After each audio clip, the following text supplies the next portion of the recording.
So as Liam mentioned, Marriott has hired a number of or Joyce mentioned actually, a number of our MBA grads over time.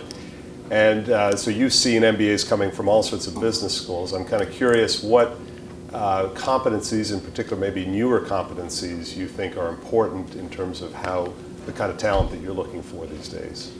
Well, maybe as long as I'm here with all these students and all these faculty members, this is your chance. Maybe talk about some old things first. I think, particularly maybe for business school, it's important not to lose sight of the ability to write and the ability to communicate. And I know that in many respects that's not the core focus of the curriculum in the business school itself. But people need to be able to communicate, and particularly if they're going to take big jobs, they need to understand how to think. They need to understand how to write. They need to understand how to speak.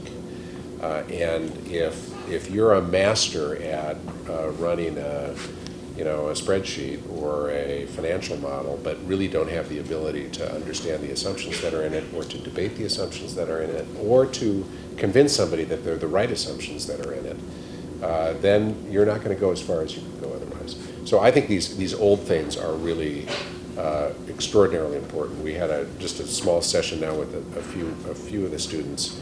I think a second old thing would be curiosity, and think about it as lifelong learning. And of course, with the executive MBA and other things, you've got that institutionalized here.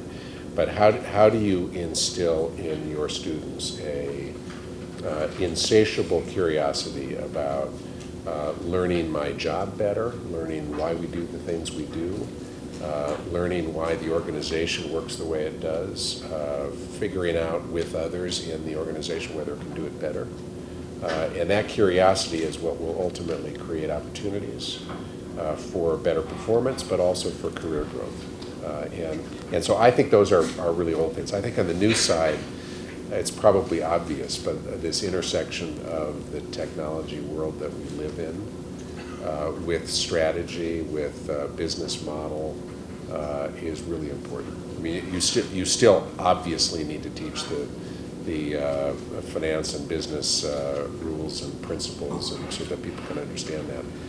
But we live in an era in which change is faster, and in which you've got whole parts of our vibrant U.S. economy, global economy, that are sitting there saying, how do I disrupt that industry?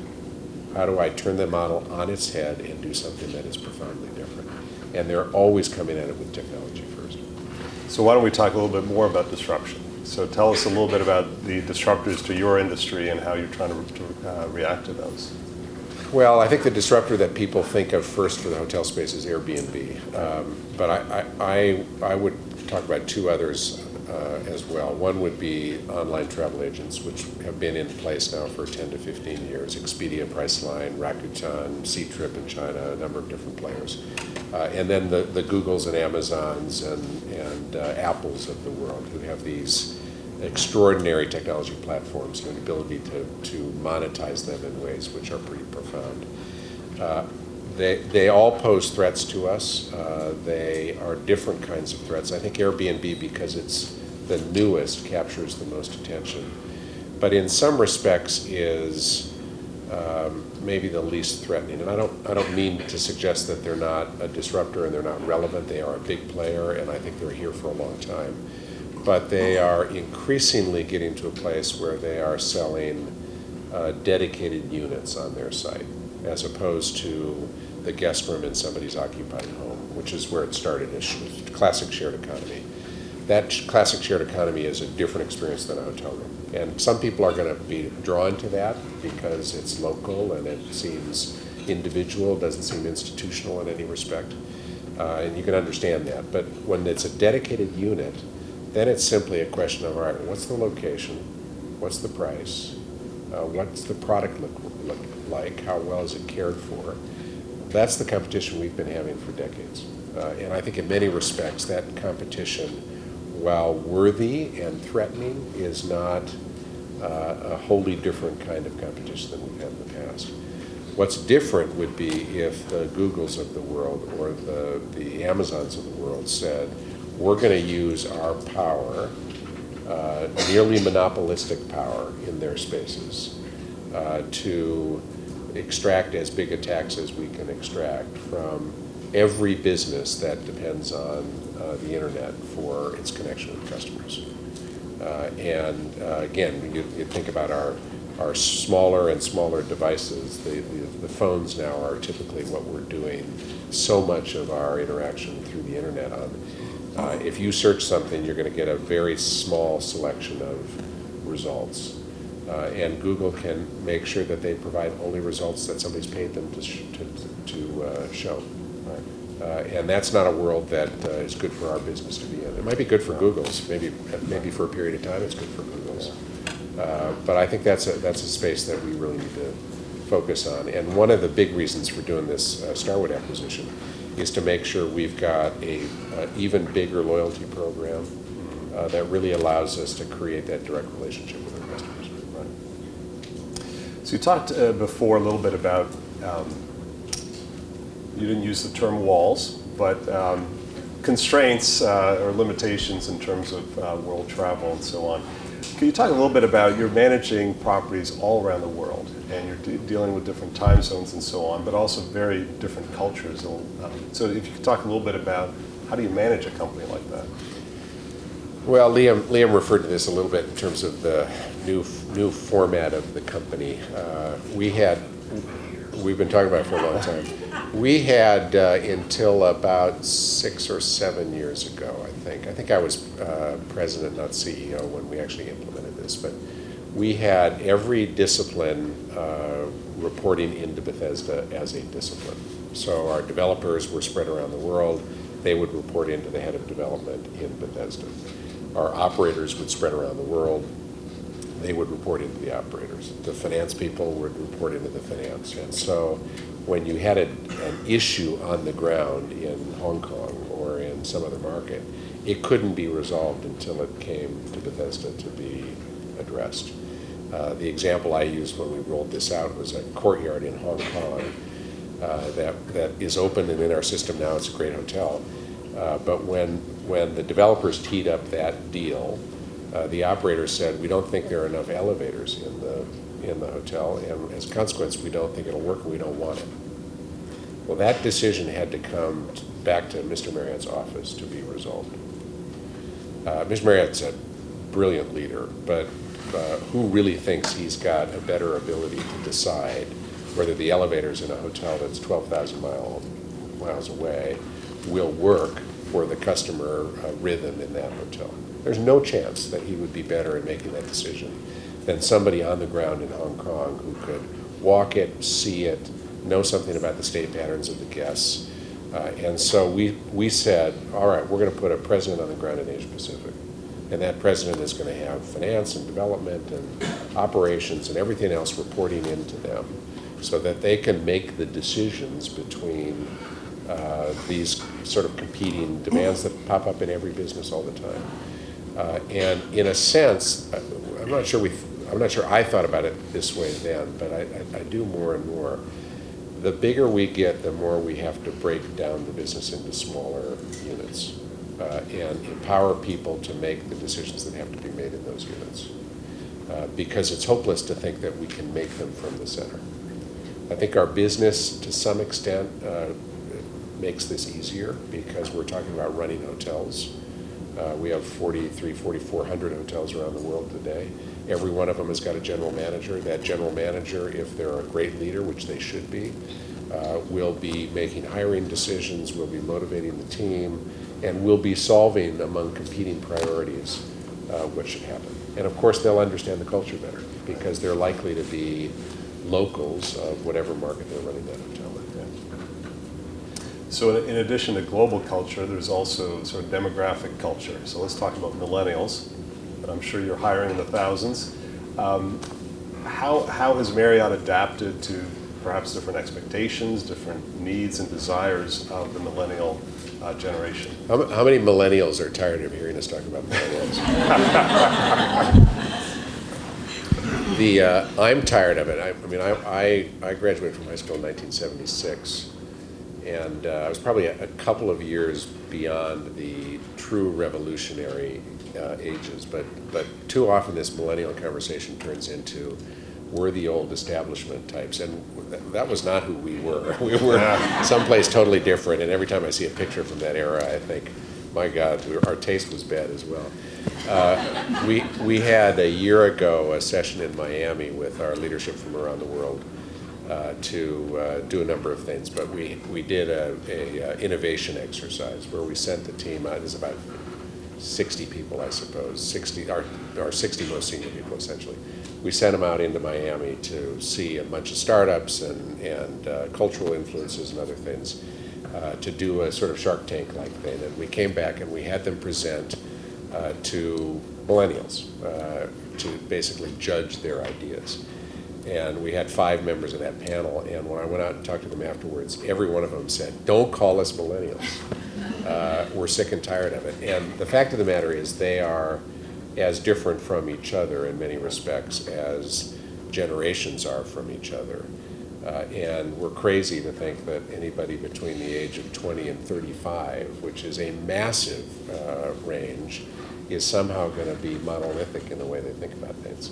Now, having said that, I think there are trends which, even though I am a long way from being a millennial, I sympathize with many of those trends. I want a lively food and beverage experience.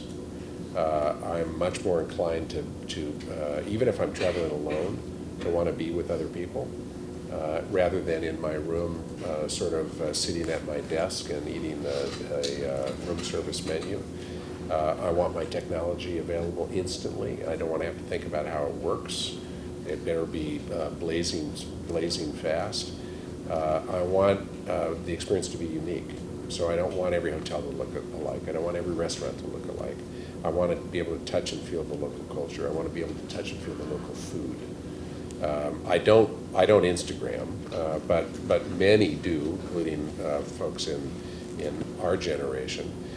They want this to be a shareable experience, worthy of being remembered. I don't want to wake up and go to a meeting and have somebody say, "Well, where did I stay?" and have to stop and think, okay, where was I last night? Because I can't place the memory of the hotel or where I ate last night because it was just like the place I stayed the night before. And so all of those influences, I think, can and often are described as appealing to millennials. But they appeal to some millennials, and they appeal to many of the rest of us. And so those are the kinds of changes we're making. And so we've got, of course, we're doing things in the technology space, but we've got new brands, Moxie, which is an economy-focused brand, small guest room, not luxurious, not high level of service, but a bar-centric lobby with life in it and sort of whimsy throughout the hotel. That'll be fun. We've got a new brand called AC, Hotels by Marriott, which we brought in from Spain. Also lifestyle, but very much a European design sort of flavor. And in the ACs, you're going to get an experience of tapas in the evening, and you're probably going to have the Iberian hams and some other things for breakfast, which are quite distinct from other things that we're doing. And so those are the kinds of changes we're making. I'm hungry. I don't know about anybody else here. Let's talk a little bit about leadership. So it was interesting, your response about things that we should learn, that we should be teaching and that the students should be learning from business schools, that some of them are kind of old things that we've always held true as being important. What about leadership? How has that changed over the last 10 or 20 years from your perspective, having been a leader for many years now? I think it is, I think we're done with the celebrity CEO. I think we're done with the CEO who barks out orders and expects an organization to follow him or her. In that era, mostly him, I suppose. Because I don't think anybody wants to be part of that team, whether they are new associates or whether they are career associates. They want to be part owners of a strategy. They want to be full adults and very participatory. They want to, I think, be able to influence the change themselves broadly. I think they want to be respected for their ideas. And none of that happens without creating collectively an environment in which people feel empowered to disagree, feel like their opinions matter, and you go back to this curiosity thing, have an interest in figuring out how to do things better. And I think one of the things that we are absolutely blessed with today is we've got a team, a few of the leaders are here, where I think broadly we respect each other enough to get in and disagree and debate and come up with something different. That collaborativeness, I think, is absolutely essential. Now, maybe some places you can succeed without it, but I'm not sure where that would be anymore. I think one thing people often say about millennials again, and maybe this is different. When I started practicing law in 1984, we were forced to do the most god-awful work, and you never complained. And even if sometimes that work didn't seem like it was to any particular end. I think today new folks say, all right, I'll do the god-awful work, but it better be important. And if I'm doing this work day after day after day and it doesn't look like it matters to anybody, I'm going to let you know about it. And I think that's a difference, but I think that is not just about age. I think that's a difference about the way everybody's empowered through technology, through ideas, through the culture that we've got. And so they, make sure they're doing something that's worthwhile. So one of the attributes of leaders that is often discussed as well is humility. So I'm going to ask you not to be humble for a couple minutes here, but talk a little bit about, in your particular case, what you think were your personal attributes that led to your success. None of us is as good at evaluating ourselves as we are at evaluating others. That's sort of human nature, I think.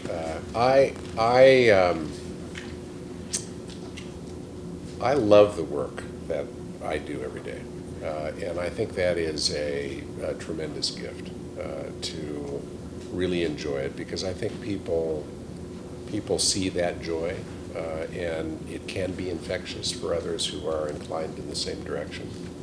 And that has, I think, a profound impact on the way the organization works. I think communications is a place where I think I do well, and I think it's important. I say to my wife sometimes that maybe it's not the words, maybe it's just the fact that I've got a good bass voice. And I mean that a little bit, because the voice is worth something, and that has nothing to do with skill or talent. That is biology, basically. Those are a couple of things that happen to me: communications and joy, I suppose. You discussed Starwood briefly in terms of one of the key assets or attributes that drove you to the acquisition. But since it's been in the news an awful lot, I was wondering maybe if you could say a little bit more, particularly for the context of integrating another large company. And that's not at all an easy thing to do. It's clearly something that Marriott does very well. I think you mentioned that you were an attorney. I think that was part of your background as well. So could you talk a little bit about how you do something like this successfully? We're trying to figure that out. We're 2 months away from closing, so we're right in the heat of the pre-closing integration efforts. It's been absolutely fascinating. Really in an intense way. This started in October last year, when we basically watched what had happened to the Starwood stock price and the fact that they hadn't announced a deal, even though they'd been for sale for 4 or 5 months. And so we talked about it internally. We had the team of leaders, which we do once a quarter. We bring all the presidents in from around the world. And we were talking about the strategic imperatives and what we needed to do. And one of the things we said was, should we go back and look at Starwood? So we had a full conversation about that. And the end of that week, on a Friday afternoon, I called the chairman of Starwood's board and said, we want to get in. And here's the deal that we're prepared to do. You should ask me why we're credible, because 4 or 5 months before we had said we're not interested in buying. And so you can't go to your board and say anything about us with credibility unless you know why we're interested today. And answered my own question. I said we're interested because the economics are more compelling than they were 5 months ago because of what happened in the stock price. And the strategy is more interesting today because of disruptors and a number of other things that had been going on in the environment.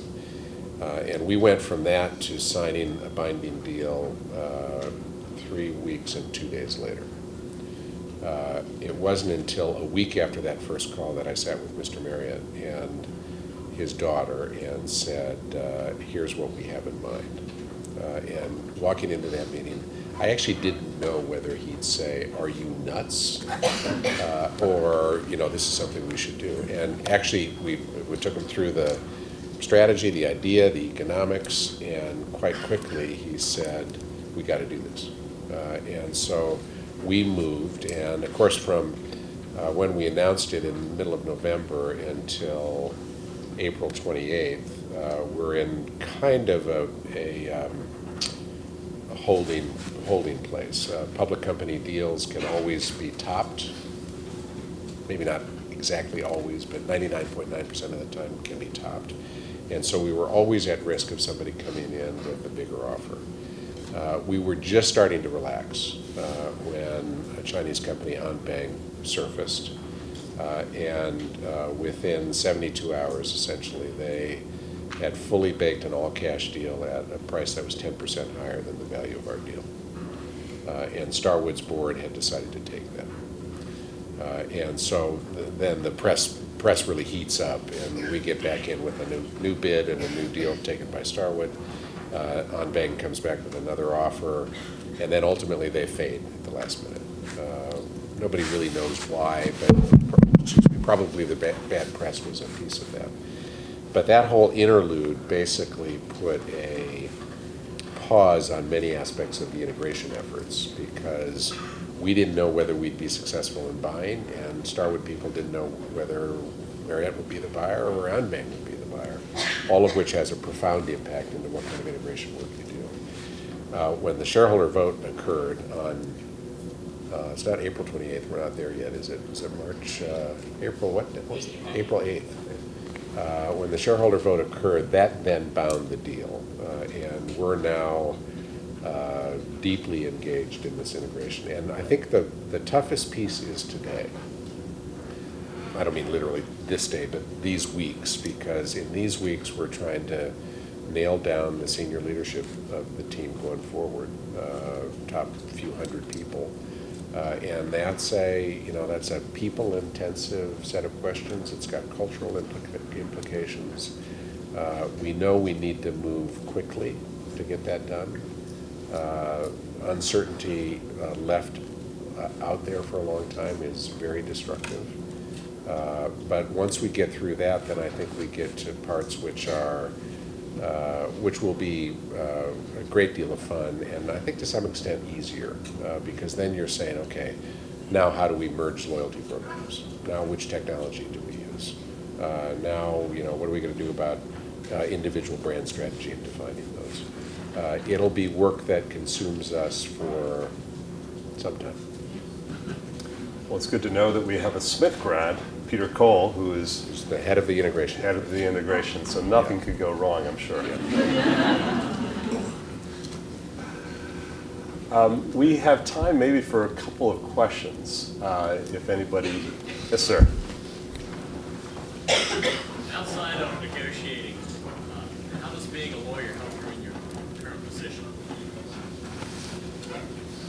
Maybe it hurts. I don't know. No, I don't think it does. I think I think one place it helps is you get a kind of a tough skin. I was a trial lawyer, but dealing with mergers and acquisitions. So think about hostile takeovers, busted deals, disputed deals, those sorts of things. And in that environment, there are super smart lawyers and advisors on the other side who are paid to make you look like an idiot. And over time, I think that does kind of toughen you a little bit. So when somebody says something you don't agree with, it's not personal. I can get into a negotiation or conversation with just about anybody that could be very intense in feeling and not have an emotional response. And I think that legal training is a piece of it. I think there are other things which can be advantages. Communications, I think, can be a good advantage coming from that field. The traditional criticism of lawyers would be too often they're not decisive. So on the one hand, on the other hand, this is a good argument, this is a good argument. Ultimately, you've got to be able to make decisions with other people, but you've got to be able to make decisions. And I hope I try and do that. Great team around. So.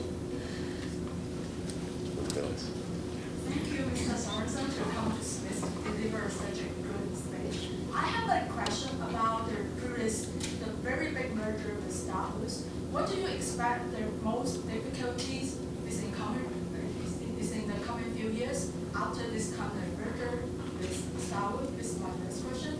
And could you talk a little bit more about the bidding battle with Anbang, that Chinese insurance company? Would you think this the acquisition price is high enough, maybe worthwhile this kind of high price you acquire the stock? Yeah. So I think the longest integration effort will be around technology.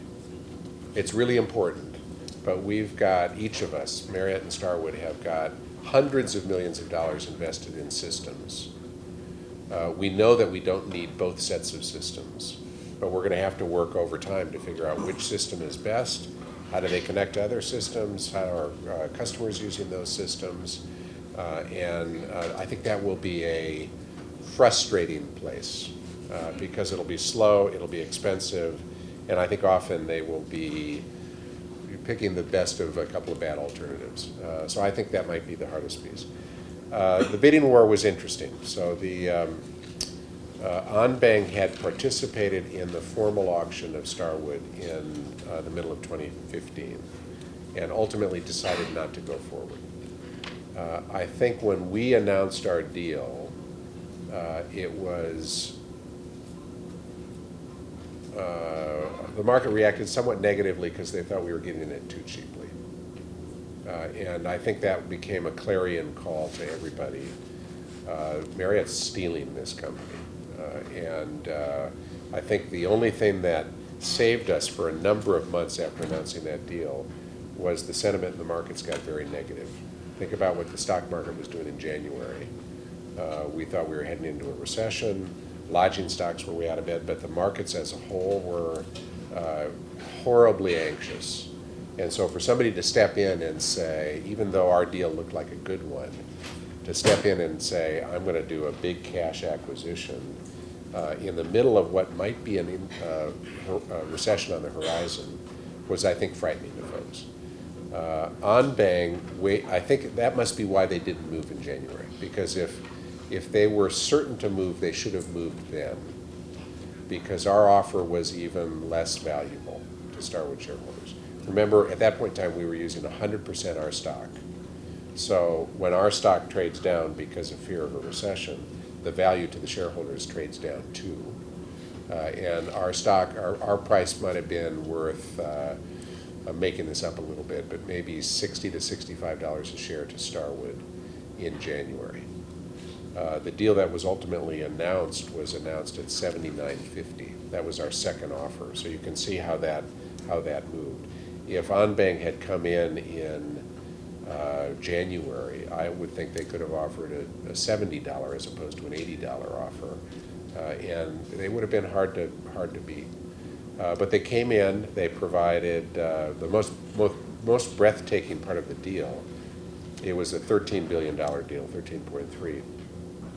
And they posted full security for the cash payment in the United States from between Friday morning and Sunday night by getting a Chinese bank in their New York branch to essentially commit that the dollars would be there at closing, even if they didn't get approval from the Chinese government. So it was a breathtaking deal, and it was fully baked. So we knew we had to come back and offer something else. We actually thought that the odds were slim that we would prevail, but we figured we might as well put the best offer we can put on the table. We put a lot of effort into it. Why would we walk away without trying our best? Why didn't we think we would ultimately not succeed? Because we assumed Anbang would come back again after our proposal with an even higher offer. And they did. But by that point in time, the press again was complicated enough that I think Anbang, when at that stage they were very public and going back to the Chinese financial community and saying, post the security we need to close the deal. At that point in time, I think the Chinese government had the ability to say no. Yes, in the back, sir. Thank you. My name is Leon. I'm a first year MBA here. I wanted to ask what was the rationale behind your acquisition of Frontier in Africa? Usually we don't see American companies doing deals of that size in sub-Saharan Africa. And what has been your experience since we see the commodities market going down and some of the growth rates going down? Africa, pipeline of the numbers going down and more existing companies. So think back to the comments about the growing middle class around the world. You look across sub-Saharan Africa, and it is still, there are many different countries. Some of them are still not rich with opportunities for us, but many of them have a growing middle class which has got the resources to travel, and they are traveling. They're traveling outside of Africa, they're traveling within Africa. We're already seeing them in our hotels. So from a theoretical perspective, we knew it was a place rich with opportunity. The CEO of Protea, Arthur Gillis, came and he basically is a founder of the company. He decided he wanted to sell. And he called us and said, we'd love it if you would look at acquiring Protea. And he called us first because of the culture.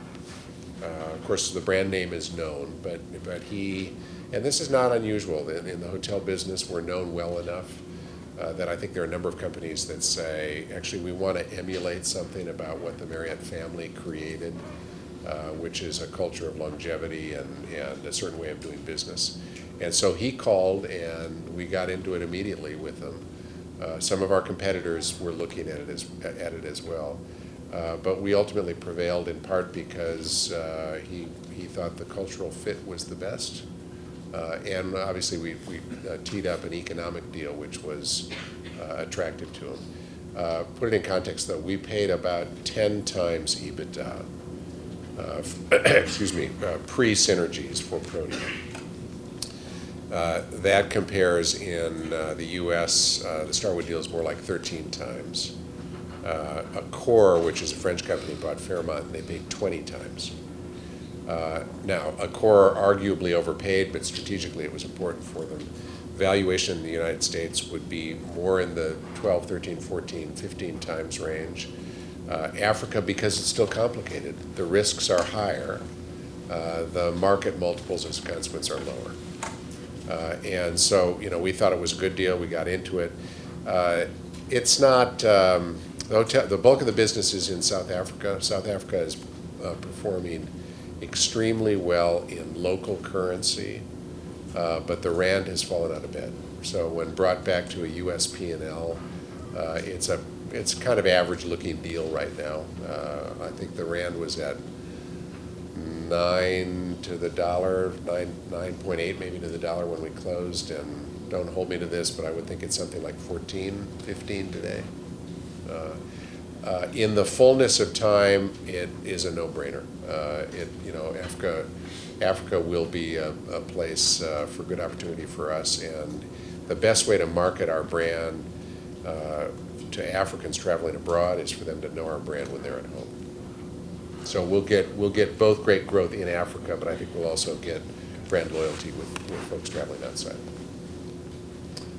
One more question from Yeah, Jeff. one more. This is a popular question that our students ask to all our CEOs already, so we'll throw it your way too. If you could have dinner with any three people, dead or alive, who would they be and why? changed the conversation?